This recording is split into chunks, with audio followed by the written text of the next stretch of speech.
Today, it was announced to the public the change of operator that manages the departmental animal shelter. The departmental animal shelter will change its operator. The departmental government, through the Secretariat of Public Services, will assume control of the site, as confirmed by Sheila Cho, veterinary doctor of the company PetSci, which was the shelter administrator. Bueno, hoy lamentablemente nos retiramos. Today we unfortunately withdrew since we do not have a contract and the situation to continue operating the shelter is getting out of hand. We had to take a step aside and give the shelter back to the government. It is in the hands of the Public Utilities and Environment Secretariat, which is the entity in charge. Let they be the responsible ones to get the personnel to continue with the operation of the shelter. The Secretary of Public Services and Environment, Bill Bryant, gave his opinion on what will happen from now with the animals that are currently in the departmental shelter. La gobernación departamental siempre ha estado al frente del coso municipal. The departmental government has always been in charge of the municipal animal shelter. Not only now that PetSci has decided to leave for good, the government has veterinary professionals attached to the Secretariat of Agriculture and Health who support us in the following up activities regarding the sterilization campaigns. We have already stated this in other scenarios. We have worked together with other entities and we have been in charge of the municipal animal shelter. The departmental shelter currently has 207 animals.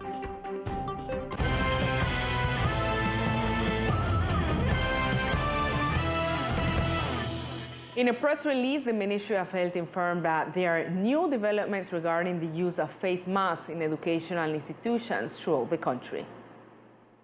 According to the information, as of May 15, the decision has been taken to eliminate the use of face masks in open and closed spaces in elementary and secondary school, college, and universities.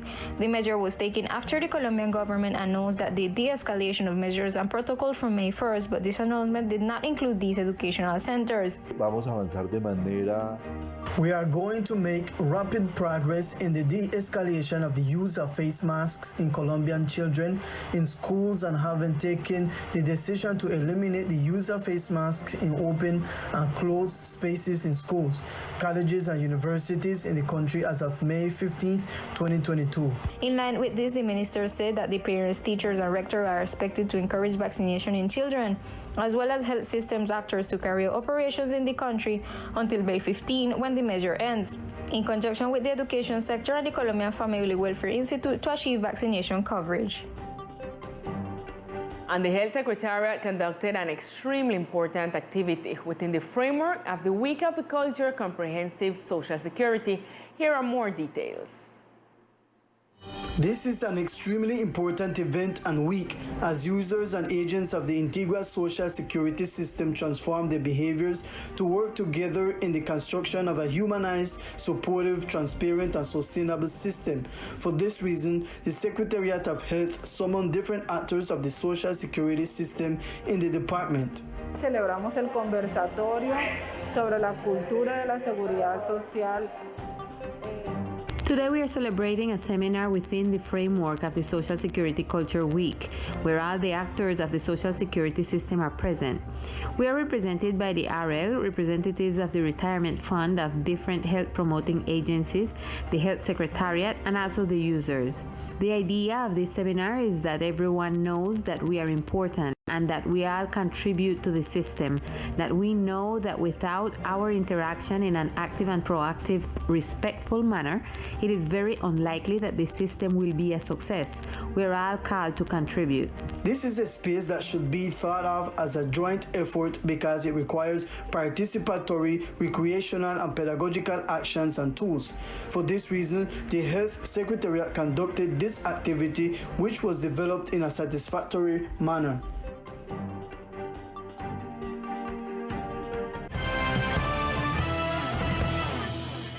And in Teleislas news, the community's opinion is heard. On this occasion, they expressed their concern and dissatisfaction with the accumulation of rainwater on the main road of the schoolhouse sector.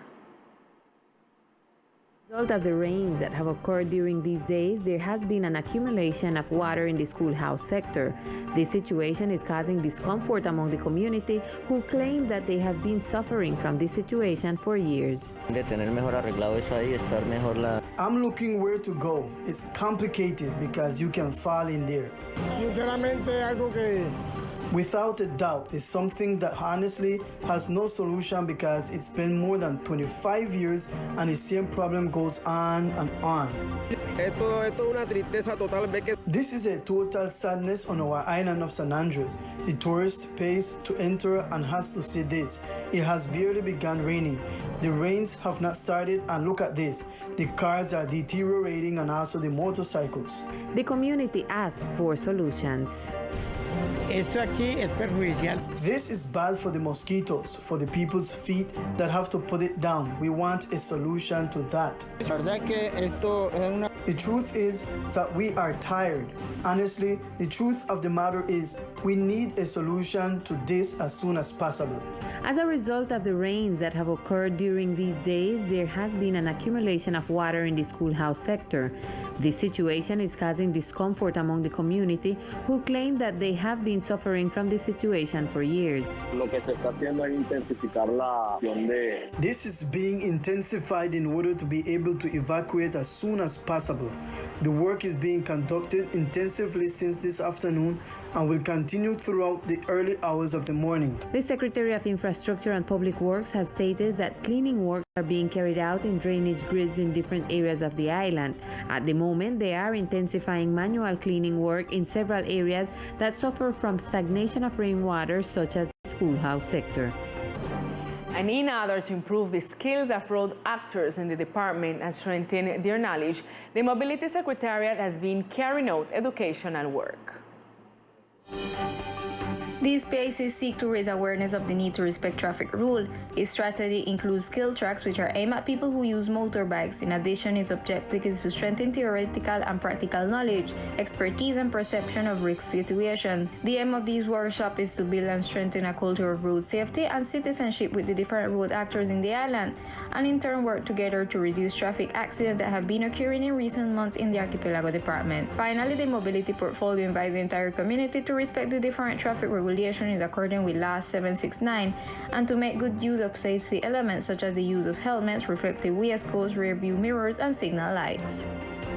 The Planning Secretariat will begin to support Caribbean Night. This is an event organized by the Creole Music Cluster of our department. On this occasion, they will encourage entrepreneurship and artistic shows in our island. Caribbean Night is done every Thursday. It takes place in the yard of Job Sass in the Cove sector.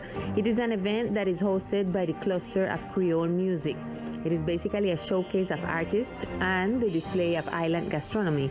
Tomorrow's event will be supported by the departmental government and the departmental network of entrepreneurship with a fair on gastronomic and handicraft entrepreneurship. Regarding the importance of supporting this type of initiative, the official said, "We are aiming to strengthen the cluster in the department, and this is the only consolidated cluster in our department. Thanks to the Chamber of Commerce, which began to lead this project and its growth. In the cluster, there are DJs and singers." Tomorrow, this event will feature the participation of female artists from our island and will start at 7 p.m. Diana knows that it will take action to control the activities of the tourism sector because during the first quarter of the year, it has generated a delay in the amount of 3.9 billion pesos from about 26,480 taxpayers. The communique issued stated the following: in development of the actions that are part of the collection and control plan framed in the days up to date with the DIAN, I comply with the country. In the first quarter of the year, the Director of National Taxes as Custom has managed a delinquent portfolio worth of 3.9 billion to about 26,480 taxpayers who have not met the outstanding obligation with the entity. And taking into account that since last year, activities related to the tourism sector were reactivated, such as hotel, tourist services, restaurant, bars, travel agencies, and passenger transport, among others, the entity identified that more than 7,000 taxpayers who developed these activities and who are part of the positive cycle of reactivation have outstanding tax obligation with a portfolio of about 348 million pesos. The DIAN invite these taxpayers to catch up their obligation, for which is contracting them through different channels, such as phone calls and emails, to access the situation of each one to encourage the payment of such obligations as an exercise of collective responsibility and commitment to Colombia, believing in the cultural contributions. And now we continue with more news on the municipality of Old Providence and Santa Catalina.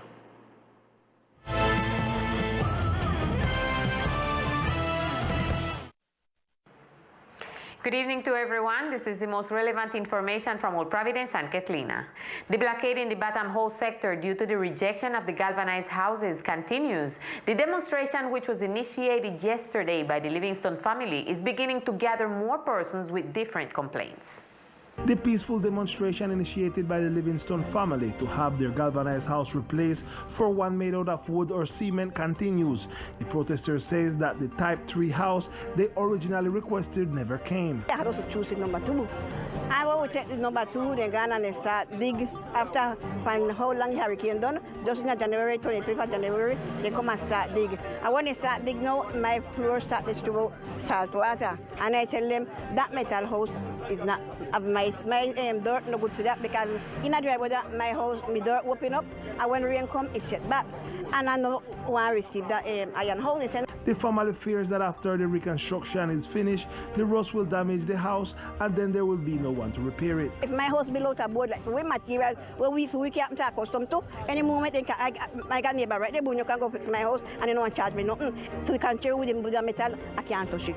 The event has started to congregate other people also with complaints. They came to me with lies telling me that they were going to tear it down and give me a house resistant to hurricanes, and well, I said yes. Now they don't want to rebuild it. Finally, the regional attorney was at the site where she agreed to meet with the community to listen to all of them. So the Procuraduría Regional is here and they want to attend to the people who got a punctual problem about the house. There will be a meeting tomorrow, 2 o'clock at the Catholic Church Batam House. All the people who have a punctual problem and got a situation, please come tomorrow, Batam House, 2 o'clock by the Catholic Church. And yesterday, several members of the BLE community made a demonstration against what they believe to be an injustice, since they say that a house is being given to a person who did not have one and who did not even live or experience the ravages of the hurricane in Providence. Blocking the exit of a bulldozer, members of the community of Bailey expressed their disagreement and stopped the construction of a project since they claim that a house is being given to a person who did not live in Providence during the hurricane. We live in a tent and it is depressing, and I think it is unfair that people who did not live here on the island of Providence have come here to set up a tent and have requested housing. I understand that we are in the process of reconstruction. It is understandable, and we are aware that we did not have housing and we lived in a rented house. But it is depressing to see that other people can come to the island who did not have housing and did not live on the island and are receiving a new home. I was affected by the hurricane. I am the mother of 3 minors. It is not fair. If they are going to give donations for one, they must give to everyone, since supposedly they are donations, because it is not fair that we are all living in tents and some are receiving and others are not. Other members of the community expressed their disagreement off camera. Teleislas News spoke with Findeter authorities who stated that the work is stopped and a study will be done on the case. However, they pointed out that the house was donated by one of the steel suppliers to a mother with a disabled child. And this is all we have for tonight for the section of Old Providence and Catalina. Lisa continues in San Andres with more Teleislas News. Good night.